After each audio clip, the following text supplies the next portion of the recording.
నానా, ఆ, నేను యూట్యూబర్ అవుదాం అనుకుంటున్నా. అయ్యి మంచి కామెడీ వీడియోస్ చేసి జనాల్ని ఎంటర్టైన్ చేస్తా. రిలేషన్స్ని ఎలా మెయింటైన్ చేయాలో నా వీడియోస్ త్రూ మెసేజ్ ఇస్తా. పిల్లలకి మంచి పద్ధతులు నేర్పే వీడియోస్ చేస్తా. ఈ రోజుల్లో పిల్లలకి దేవుడి మీద భయం భక్తి లేకుండా పోతుంది. అవి నా వీడియోస్ ద్వారా నేర్పిస్తా. నీ అంత ఎదవని చూడలేదురా. ఎందుకు పనికిరాని వేస్ట్ ఫెలోరా నువ్వు. సడన్ గా ఏమైంది? పిల్లోని అంత మాట అనేసావు? వేస్ట్ ఫెలో అన్నాక ఇంకేమంటారు? నేనేదో తిని కూర్చుంటున్నట్టు నన్ను వేశ్వలో ఉంటావేంటనా? అయితే ఏం అగరుస్తున్నావురా? కాలేజ్కి టైం టు టైం వెళ్తున్నా. చదువు నెగ్లెక్ట్ చేయట్లేదు. జంక్ ఫుడ్కి సినిమాలకి వేస్ట్ ఖర్చులు పెట్టట్లేదు. అమ్మ చెప్పిన ఇంటి పనులన్నీ చేసి పెడుతున్నా. వాడు నీ పనుల్లో కూడా హెల్ప్ చేసి పెడుతున్నాడు కదా. సరేరా, ఒకటి మనస్ఫూర్తిగా చెప్పు. ఏంటది? ఇప్పుడు నేను ఇన్ని మాట్లాడినందుకు నువ్వు రెస్పాన్సిబుల్గా చేస్తున్న పనులను చేయడం మానేస్తావా? ఎందుకు మానేస్తానా? ఎందుకు మానేవు? నేను చేసేవని మంచి పనులే కదా. నువ్వు తిట్టినంత మాత్రం నేను మారతానా? గుడ్. ఇప్పుడు నువ్వు ఒక మంచి యూట్యూబర్ అవ్వచ్చు. అదేంటి నాన్న, అర్థం కాలేదు. రేపు నువ్వు యూట్యూబర్ అయ్యి సొసైటీకి ఎంత మంచి చేయాలని చూసినా కొంతమంది ఎదలో నెగటివ్ కామెంట్స్ పెట్టి నిన్ను ఏదో ఒక రకంగా డిమోటివేట్ చేయాలని చూస్తారు.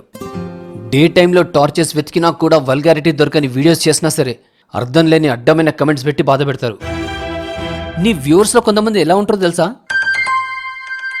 ఈ టీవీలో పనికిమాలిన సీరియల్ చూస్తున్నప్పుడు మధ్యలో వచ్చే కుప్పలు తిప్పలు యాడ్స్ కూడా చూస్తారు. ఇంకందులో gutka, pan masala, harmful cool drinks లాంటి యాడ్స్ కూడా చూస్తారు. అవి తిని తాగి చస్తారు. కానీ అదే ఒక యూట్యూబర్ ఆర్ క్రియేటర్ తన ఛానల్లో 10 మందికి హెల్ప్ అయ్యే ప్రమోషన్ చేస్తే మాత్రం ఎక్కడ లేని రోషం, ఇరిటేషన్ పొడుచుకుంటూ వస్తుంది. మీరు కూడా స్టార్ట్ చేశారా? మీరు కూడా ప్రమోషన్ చేస్తున్నారా అని పనికిమాలిన కమెంట్స్ పెట్టడమే వాళ్ళ పని. ఈ నీచ నికృష్ట యూజ్లెస్ బ్యాచ్ ఫీలింగ్స్ ఏంటో తెలుసా? వీళ్ళని మనం జీవితాంతం ఫ్రీగా ఎంటర్టైన్ చేయాలి. మనం చేసే వీడియోకి అయ్యే ఖర్చు మన జేబుల నుంచే పెట్టుకోవాలి.